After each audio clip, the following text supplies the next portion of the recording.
Hello friends, this is Mr. Mullet Gaming presenting my Ocarina of Time story.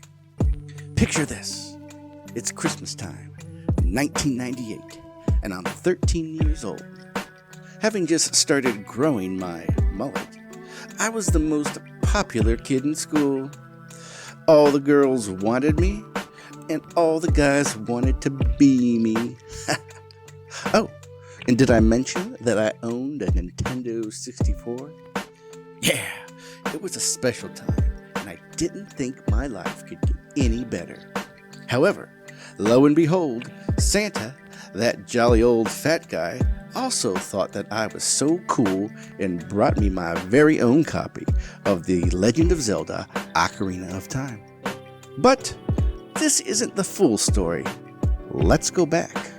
Several months before, Nintendo Power began hyping this new 3D Zelda game that was going to be released in November.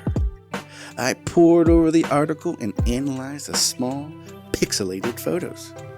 Little did I know that none of the cutscenes that were featured in the magazine would make the final game.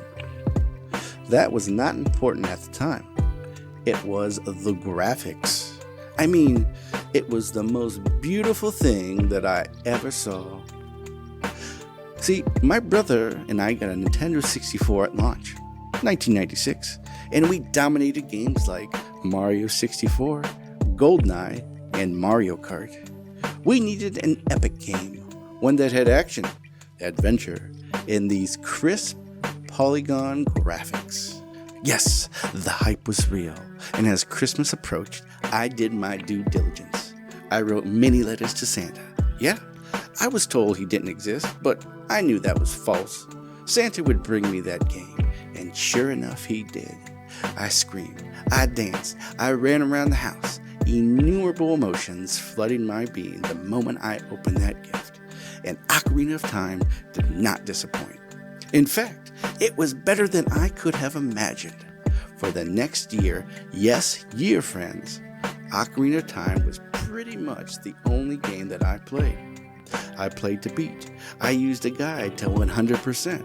I played with clothes on. I played with clothes off. I played standing on my head. I played from sun up to sun down. Any possible way that you could imagine, I played this game. Ocarina of Time became my favorite game of all time, and still is to this day. I remember how epic the game felt to me.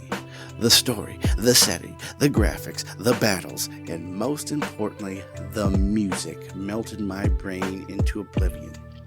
I could not get enough, and I still can't.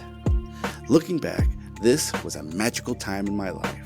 Ocarina of Time was the main contributor to my love of video games, one that continues to become stronger all these years later.